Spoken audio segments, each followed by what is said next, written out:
ഈ ഒരു കാഴ്ച സോഷ്യൽ മീഡിയയിലൊക്കെ ഒരു വൈറലായതാണ്. ഇത് ആരാണ് എന്താണെന്നുള്ളത് അല്ല പ്രസക്തി, ആരും ആവാം, നമ്മുടെയൊക്കെ നാട്ടിലും ഒക്കെ സംഭവിക്കാവുന്ന ഒരു കാര്യം. സത്യത്തിൽ എന്തുകൊണ്ടാണ് ഇങ്ങനെ സംഭവിക്കുന്നുണ്ടാവുക? ഇപ്പോൾ എൻ്റെ സ്വഭാവം നല്ലതാണ് എന്നുണ്ടെങ്കിൽ, അത് ഇന്ന ആരെങ്കിലും സ്നേഹിക്കുന്നുണ്ടെങ്കിൽ എൻ്റെ സ്വഭാവത്തിൻ്റെ ആ ഗുണം പറഞ്ഞിട്ടാവൂലേ? എന്തുകൊണ്ടായിരിക്കും അത് ഭാര്യ മാത്രം അറിയാതെ പോകുന്നുണ്ടാവുക? ആരാണ് പ്രശ്നക്കാർ, ഭാര്യയാണോ ഭർത്താവാണോ? എല്ലാവരും ഉപദേശിക്കും ഭാര്യമാരെ, നിങ്ങൾ നന്നാവുകയാണെങ്കിൽ ഭർത്താക്കന്മാർ നന്നായേനെ. ഭർത്താക്കന്മാർ വേറൊരാളെ തേടി പോകുന്നുണ്ടെങ്കിൽ കാരണം ആരാണ്? നിങ്ങൾക്ക് എന്തോ ഒരു പ്രശ്നമുണ്ടെന്ന് പറഞ്ഞിട്ട് ഭാര്യമാർ ഉപദേശിക്കുന്ന ഒരുപാട് പ്രസംഗങ്ങൾ, ഒരുപാട് വയലുകൾ, ഒരു ക്ലാസ്സുകളൊക്കെ കേൾക്കാം. ഞാൻ പറയുമ്പോൾ സത്യത്തിൽ ഭർത്താക്കന്മാർ നേരെ ആയാലാണ് ഭാര്യയും കൂടി നേരാവുക. ഭർത്താവിൻ്റെ എന്തെങ്കിലും പ്രശ്നങ്ങളിലായിരിക്കും ഭാര്യയുടെയും പ്രശ്നം വരും, പക്ഷെ ഭാര്യ ലേശം ഓവറായിരിക്കും. ഈ വീഡിയോ കാണുന്നത് ഭാര്യമാരാണെന്നുണ്ടെങ്കിൽ നിങ്ങൾ ഈ വീഡിയോ വൃത്തിയിലൊന്ന് കേൾക്കാം. പറ്റുന്നുണ്ടെങ്കിൽ നിങ്ങളെ ഭർത്താക്കന്മാരൊന്ന് കേൾപ്പിച്ചു കൊടുക്കുക. ഭർത്താക്കന്മാരാണ് ഈ വീഡിയോ കാണുന്നുണ്ടെങ്കിൽ എങ്ങനെയെങ്കിലും നിങ്ങളുടെ ഭാര്യമാർക്ക് ഈ വീഡിയോ നിങ്ങൾ കാണിപ്പിച്ചു കൊടുക്കുക. ഭർത്താക്കന്മാർ നന്നായാൽ ഭാര്യയുടെ റിയാക്ഷൻ വളരെ വളരെ നന്നാവും.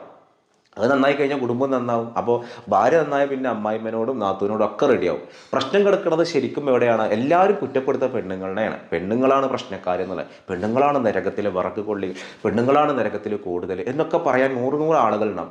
ഇനി പറയുന്ന കാര്യം ശ്രദ്ധിക്കുക, ഭർത്താക്കന്മാർ ശ്രദ്ധിക്കേണ്ടുന്ന കുറച്ച് കാര്യങ്ങളാണ്. ഒന്നാമതൊരു കാര്യം, ജോലി കഴിഞ്ഞ് ഭർത്താവ് വരുമ്പോൾ ഫ്രീ മൈൻഡോട് കൂടി വരിക. ജോലി സ്ഥലത്ത് ഒരുപാട് പ്രശ്നങ്ങൾ ഉണ്ടായിരിക്കും. ആ പ്രശ്നങ്ങളായിട്ട് നേരെ വീട്ടിലേക്ക് വരരുത്. ആ വീട്ടിലേക്ക് വന്നു കഴിഞ്ഞാൽ നിങ്ങൾ ഭാര്യയോടും മക്കളോടൊക്കെ ആ പ്രശ്നങ്ങളായിട്ടാവും പെരുമാറുക. നിങ്ങൾ ജോലി സ്ഥലത്തുള്ള പ്രശ്നങ്ങളും സ്ട്രെസ്സും ഒക്കെ അവിടെ നിർത്തിയിട്ട് വീട്ടിലേക്ക് വരുമ്പോൾ നിങ്ങൾ ഭർത്താവാണ്, നിങ്ങളൊരു മക്കളുടെ ഉപ്പയാണ്. ആ ഒരു ലെവലിൽ നിങ്ങൾ ഏത് ജോലി ആയിക്കോട്ടെ, ഗൾഫിൽ നിന്നൊക്കെ വിളിക്കുമ്പോൾ പല ആളുകളും ആ ഒരു പ്രയാസത്തിലൊക്കെ ആവും വിളിക്കുന്നുണ്ടാവും. അപ്പോൾ നിങ്ങൾ ആദ്യം ചെയ്യേണ്ടത് വന്നു കഴിയുമ്പോൾ ഒന്ന് ചേർത്ത് പിടിച്ച് ഒന്ന് നെറ്റിലൊരു ഉമ്മൊക്കെ കൊടുത്ത് ആ ജോലി കഴിയുമ്പോൾ നിങ്ങൾ ഫ്രീ ആയിട്ട് വരാൻ ശ്രമിക്കുക. രണ്ടാമതൊരു കാര്യം, ഭാര്യയുമായിട്ട് നന്നായിട്ട് സംസാരിക്കുക. ചില ആളുകൾക്ക് സംസാരം വളരെ കുറവാണ്. നിങ്ങളൊന്ന് എടുത്തു നോക്കുക, ഭർത്താവും ഭാര്യയും കൂടി സംസാരിക്കുന്നത് വീട്ടിലെ കറണ്ട് ബില്ല് അടച്ചോ അങ്ങനെയുള്ള കാര്യങ്ങൾ, കുട്ടികളോ, അങ്ങനെ അത്യാവശ്യം വേണ്ടുന്ന കുടുംബത്തിന് വേണ്ടുന്ന കാര്യങ്ങൾക്കപ്പുറം ഒരു ഭാര്യയുമായിട്ട് സംസാരിക്കാനുള്ള സമയം കണ്ടെത്താൻ ഭർത്താക്കന്മാർക്ക് കഴിയുന്നുണ്ടോ, ആ കുടുംബത്ത് സന്തോഷം ഉറപ്പ്. പിന്നെ ഭർത്താക്കന്മാർ ചിന്തിക്കേണ്ടത്, ഭാര്യ എന്ന് പറഞ്ഞാൽ ഭർത്താവിൻ്റെ കാര്യങ്ങൾ നോക്കാൻ വേണ്ടിയുള്ള ഒരു വേലക്കാരിയിൽ ഒരു ഉപകരണം ആണ് എന്ന് വിചാരിക്കരുത്. പല ആളുകളുടെയും വിചാരം അങ്ങനെയാണ്, ഭർത്താവിൻ്റെ കാര്യങ്ങളൊക്കെ നോക്കാൻ മാത്രമുള്ള ഒരു സാധനമാണ് ആര്?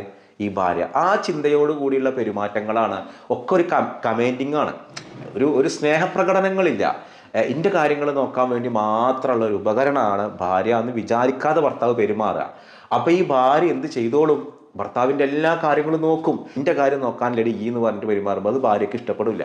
ഭാര്യയോട് നിങ്ങൾ സ്നേഹത്തോടെ നോക്കി നോക്കി, ഭാര്യ അതിൻ്റെ 10 മടങ്ങ് സ്നേഹം ഇങ്ങോട്ട് കാണിക്കും.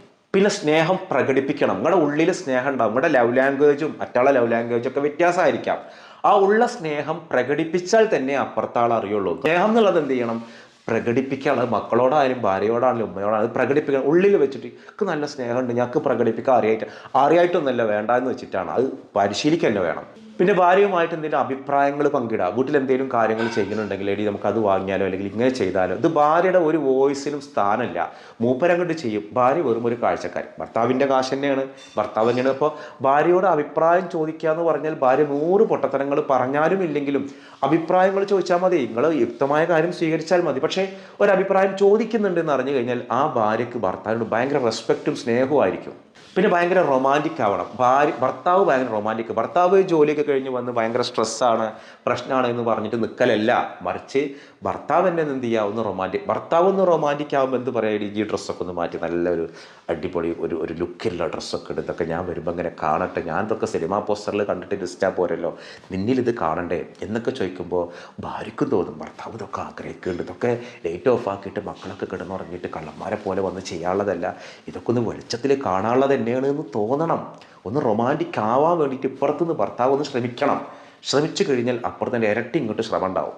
പിന്നെ ഭാര്യ ഒരു യന്ത്രമല്ല എന്ന് തിരിച്ചറിയാം. ഭാര്യയ്ക്ക് വികാരമില്ല, വിചാരങ്ങളില്ല. ഭാര്യയ്ക്ക് ഭാര്യയുടെ മനപ്പാനും കാണാം. അതൊക്കെ ഒരു യന്ത്രമാണ്. വീട്ടിലിങ്ങനെ മൂപ്പര് വരുമ്പോൾ ഇങ്ങനെ ചായ കൊടുക്കുക, ചോറ് കൊടുക്കുക.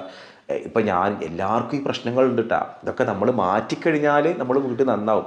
സത്യം പറഞ്ഞാൽ ഭർത്താക്കന്മാർ കുറച്ച് നേരമായാൽ ഭാര്യ 100 മടങ്ങ് ഭാര്യ 100 മടങ്ങ് ഭാര്യ നേരാവും. ഭാര്യയുടെ ഇഷ്ടങ്ങളും താല്പര്യങ്ങളൊക്കെ തിരിച്ചറിയാം. പലപ്പോഴും ചില ഭാര്യമാർക്ക് ചില പ്രത്യേക കളർ ഡ്രസ്സിനോട് ഇഷ്ടമുണ്ടായിരിക്കും, ചില പ്രത്യേക രീതിയിൽ ഹെയർ സ്റ്റൈൽ ഇഷ്ടമുണ്ടായിരിക്കും. ഭാര്യയ്ക്ക് ഭാര്യയുടേതായ ചില ഇഷ്ടങ്ങളും ഇഷ്ടാനിഷ്ടങ്ങളും താല്പര്യങ്ങളൊക്കെ ഉണ്ടാവും. അതൊക്കെ തിരിച്ചറിയാനും അതിനനുസരിച്ച് പ്രവർത്തിക്കാനും ഭർത്താവ് തയ്യാറായാൽ ആ ഒരു ഭാര്യ ഭർത്താവിന് വേണ്ടി എത്ര പട്ടിണി വേണമെങ്കിലും കടക്കാൻ തയ്യാറാവും. പിന്നെ നല്ലൊരു കേൾവിക്കാരനാവാം. ഒരിക്കലും പുരുഷന്മാർക്ക് പറ്റാത്തൊരു കാര്യമാണ് കേൾവിക്കാരനാവുക എന്നുള്ളത്.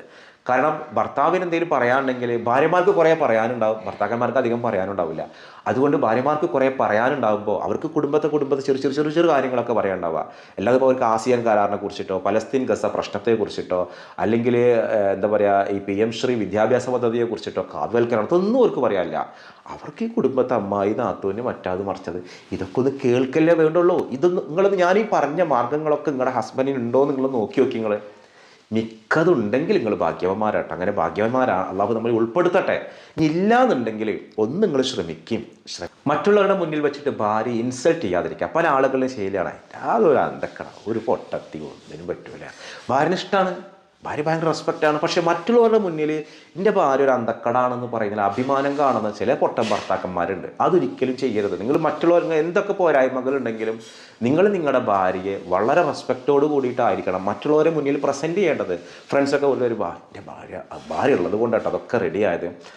ഭാര്യയാണ് ഈ കുടുംബമൊക്കെ നോക്കണത് എന്ന് നിങ്ങളൊന്ന് വെച്ചൊന്ന് താങ്ങി നോക്കി. നിങ്ങൾ ഭാര്യയ്ക്ക് ഇതിനേക്കാളും വലിയ സന്തോഷം ഉണ്ടാവില്ല. സംഗതി ഞാനൊന്നല്ല, ഓളുള്ളത് കൊണ്ടാട്ടോ കുട്ടികളുടെ കാര്യം ഇതൊക്കെ നോക്കണത്. ഈ വീട് ഈ രൂപത്തിലാക്കി തീർത്തത് ഓളാണ്. ഇനി ഓളും കൂടി ശ്രമമുണ്ട്.